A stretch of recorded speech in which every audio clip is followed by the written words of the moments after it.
Bonjour à tous, chers étudiants. C'est parti pour une nouvelle plongée au cœur de nos textes dramatiques. On sait tous à quel point une seule scène, que dis-je, une poignée de secondes, peut parfois renfermer toute l'âme d'une œuvre entière. Et c'est exactement ce qu'on va voir aujourd'hui avec un extrait très court mais absolument charnière d'Antigone, la tragédie moderne incontournable de Jean Anouilh.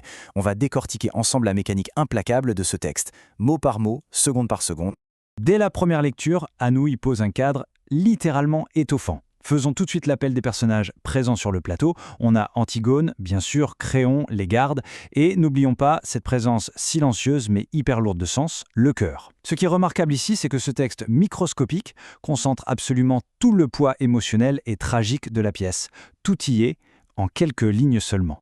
Alors voici notre plan de cours pour aujourd'hui. On va d'abord faire un résumé des événements, puis passer à l'analyse de la langue, faire une explication lexicale, étudier les figures de style, aborder le contexte et l'interprétation, pour enfin terminer sur notre conclusion et débat habituel.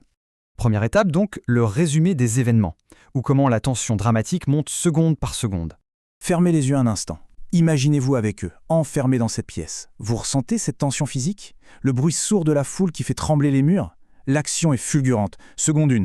Les gardes luttent physiquement. Ils poussent de toute leur force contre la porte. Seconde 2, un des gardes cède à la panique totale et hurle l'imminence du danger. Ils envahissent le palais.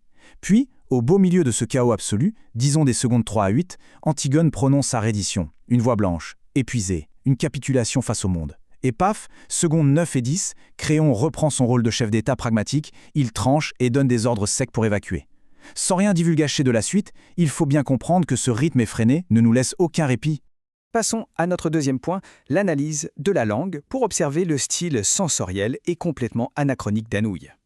Si on ralentit un peu le rythme, on remarque tout de suite les choix stylistiques très délibérés de l'auteur. Le champ lexical des sens est fascinant ici. Écoutez bien ces expressions.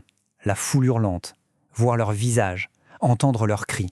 Anouilh agresse littéralement notre vue et notre ouïe. Ce n'est pas juste du décor, hein. Ce vocabulaire hypersensoriel crée une véritable claustrophobie psychologique autour d'Antigone. La menace extérieure est bruyante, monstrueuse, invisible, mais omniprésente derrière cette fameuse porte. Et ça illustre brillamment un autre aspect fondamental du style d'Anouilh, l'anachronisme. Le contraste est dingue. D'un côté, on a le garde qui lâche un chef, un mot du langage courant, familier, presque militaire, en plein XXe siècle, qui ancre la panique dans un quotidien hyper prosaïque. Et de l'autre côté, la didascalie mentionne majestueusement le chœur, la référence absolue au théâtre grec antique.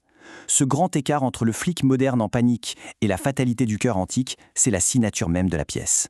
Ça nous dit, oui, cette tragédie a des millénaires, mais elle se joue là, tout de suite, sous nos yeux. Allez, on passe à la troisième partie, l'explication lexicale, avec les mots-clés du texte. Pour capter toute la profondeur de cette scène, il faut vraiment s'arrêter sur le vocabulaire ultra précis que le dramaturge déploie dans ses didascalies. Prenez ce verbe magnifique, s'arc-bouter.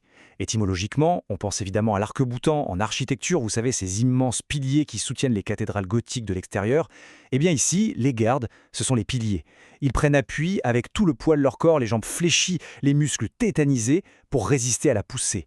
Ce seul mot matérialise la pression écrasante du monde extérieur qui tente d'entrer par réfraction dans l'intimité du palais et symboliquement dans l'intimité de la tragédie.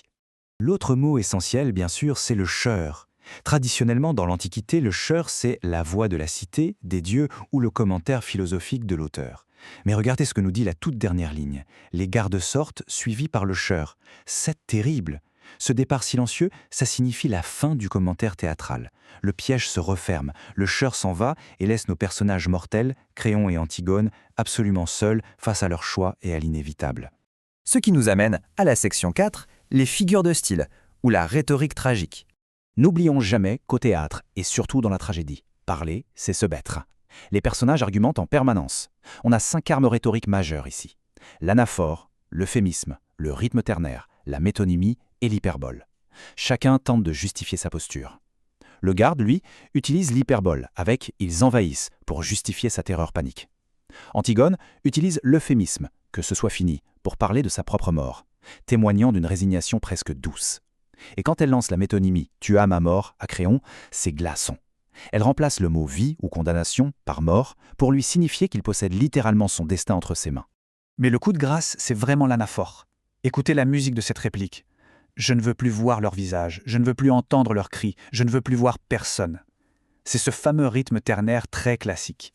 Visuellement, auditivement, cette répétition frappe comme un marteau. Elle traduit l'épuisement absolu d'Antigone. Ce n'est plus un caprice, c'est un rejet définitif, viscéral du monde des vivants. Elle dresse un mur infranchissable de mots entre elle et le reste de l'humanité. On aborde maintenant notre 5e section, contexte et interprétation. Zoom sur les enjeux de pouvoir. Comment quelques répliques peuvent-elles refléter toute la dynamique de pouvoir de l'œuvre? Comme on l'a vu, tout le monde argumente ici. Anouilh crée un véritable microcosme de conflit. Le garde est dans l'alerte immédiate, psychologiquement il est en panique totale, il perd le contrôle et demande à l'autorité d'agir. Antigone, elle, n'argumente plus pour survivre, elle argumente pour qu'on la laisse mourir en paix. Son état psychologique, c'est la résignation tragique. Et enfin, Créon. Face au chaos ambiant, sa posture est le rétablissement de l'ordre. Un pragmatisme froid, une autorité absolue. Et voilà, on a la synthèse de l'œuvre. L'idéalisme fatigué d'Antigone face au pragmatisme autoritaire de Créon, sous la pression hurlante du peuple représenté par le garde. Nous arrivons à notre dernière section, la conclusion et le débat sur l'impact de cette scène. Pour synthétiser ce fragment de texte ultra dense, c'est véritablement le point de bascule. C'est l'instant où l'étau se resserre, où le bruit monstrueux du monde extérieur fracasse la bulle intime du drame. Alors pour clôturer ce cours, je vous laisse sur 3 questions ouvertes pour nourrir notre débat. Premièrement, selon vous, dans ce rejet absolu, Antigone montre-t-elle une force inébranlable ou au contraire une faiblesse due à l'épuisement? Deuxièmement, cette foule hurlante qu'on ne verra jamais, qu'est-ce qu'elle représente symboliquement? Et troisièmement, pourquoi Créon a-t-il ce besoin instinctif de vider le palais à cette seconde bien précise? Je vous laisse y réfléchir. Continuez à interroger ces textes, c'est comme ça qu'on en tire toute la beauté tragique. Merci à tous pour votre attention aujourd'hui et gardez l'esprit critique. À très bientôt pour notre prochain cours.